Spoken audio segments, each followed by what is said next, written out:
আজকে একটা নতুন ভিডিওতে দার্জিলিং থেকে মাত্র 4 কিলোমিটার দূরে অবস্থিত একটা নতুন হোমস্টের খোঁজ দেব। প্রথমেই বলি, এই হোমস্টেটা তারাই বুক করবেন যারা প্রকৃতির মধ্যে একটা দিন কাটাতে চান। এই হোমস্টেটা তাদের জন্য যারা ভাবেন যে আমি দার্জিলিংয়ের কোলাহল থেকে একটু দূরে থাকবো, কিন্তু আমার ইচ্ছে মতন আমি দার্জিলিংয়ে আসতে পারবো, একটা গাড়ি নিয়ে চলে আসতে পারবো, কিংবা দার্জিলিংয়ের সব সুবিধা আমি ভোগ করবো, ম্যাল রোডে আমি সময় কাটাবো, প্লাস দার্জিলিংয়ের যতগুলো সাইট সিন আছে সবগুলো আমি এই হোমস্টে থেকে করতে পারবো। আর এই হোমস্টেটা মূলত রক গার্ডেনের রাস্তাতেই অবস্থিত, মানে দার্জিলিং থেকে যে রাস্তাটা রক গার্ডেনের দিকে চলে যাচ্ছে সেই রাস্তাতেই অবস্থিত। তাই জন্য এই হোমস্টেতে থাকার আর একটা সুবিধা হলো, যারা রক গার্ডেন ঘুরতে যেতে চাইবেন তারা এই হোমস্টে থেকে রক গার্ডেন মাত্র 3 কিলোমিটার দূরে অবস্থিত, গাড়িতে করে মাত্র 500 টাকার বিনিময়ে আপনি ঘুরে আসতে পারেন। আর মাত্র 600 টাকার বিনিময়ে আপনি এই হোমস্টে থেকে দার্জিলিংও ঘুরে আসতে পারেন। আপনাকে নিয়ে যাবে, নিয়ে আসবে, ওখানে ড্রপ করে দেবেন, আপনি সারাদিন সময় কাটাবেন ম্যাল রোডে, সব কিছু ঘুরে দেখবেন। কেভেন টাওয়ার্সে আপনি ব্রেকফাস্ট করবেন, গ্রিনারিতে আপনি লাঞ্চ করবেন, কুঙ্গাতে আপনি ব্রেকফাস্ট করবেন, মোমো খাবেন, আরও বিভিন্ন জায়গা ঘুরে দেখবেন, শপিং করবে, আবার এখানকার গাড়ি গিয়ে আপনাকে পিক আপ করে এই হোমস্টেতে এসে পৌঁছে দেবে। Welcome to Bloomfield farmstay and eco resort. তো আমার আজকের ঠিকানা ছিল যে কটেজটা, সেই কটেজটাই আগে আপনাদের ঘুরে দেখাই, চলুন। কটেজটা যেহেতু রুফটপের ওপরে ছিল, তাই সেই কটেজে যেতে গিয়ে একটা সুন্দর ভিউ দেখতে পেয়ে গেলাম। তারপরে ভিউ দেখে সোজা চলে গেলাম সেই রুফটপের ওপর যেখানে সেই কটেজটা ছিল।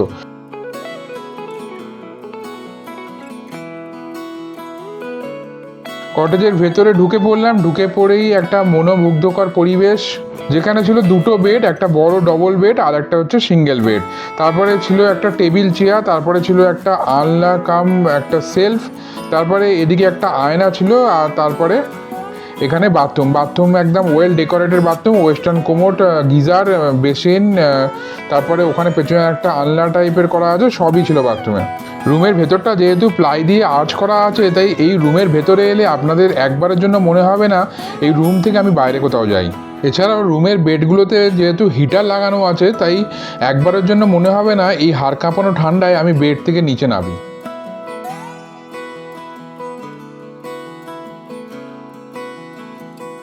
চলুন, রুম ট্যুরের পর এবার একটু বাইরে থেকে ঘুরে আসি। রুম থেকে বেরিয়ে টি গার্ডেনের ম্যানেজারের কটেজের পাশ দিয়ে একটা মেট্রো রাস্তা সোজা চলে যাচ্ছে হচ্ছে অরেঞ্জ ভ্যালি টি গার্ডেনের দিকে।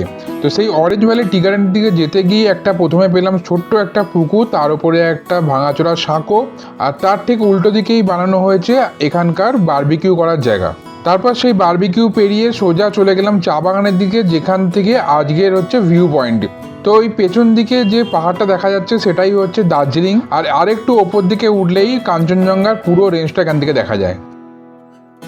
আর এই যে সামনে বেঞ্চগুলো পাতা আছে, এইখানেই বারবিকিউ করা যায়, আর এই হচ্ছে পুরো চা বাগানের এরিয়াটা। তারপর হাঁটতে হাঁটতে চলে গেলাম কিউই গাছ দেখতে। এই ফার্মস্টেটা কিন্তু যারা ওয়াক ফ্রম পাহাড় করতে চান বা যারা সোলো ট্রাভেলার তাদের জন্য একদম পারফেক্ট জায়গা। এখন যেহেতু কিউই সিজন নয়, তাই শুধু কিউই গাছটা দেখলাম আর বিভিন্ন ফুলের গাছ দেখে সোজা চলে গেলাম এনাদের চাষাবাদের জায়গায়। এই যে সিঁড়িটা নিচের দিকে নেমে যাচ্ছে, এখান দিয়ে এনাদের জমিতে যাওয়া যায়।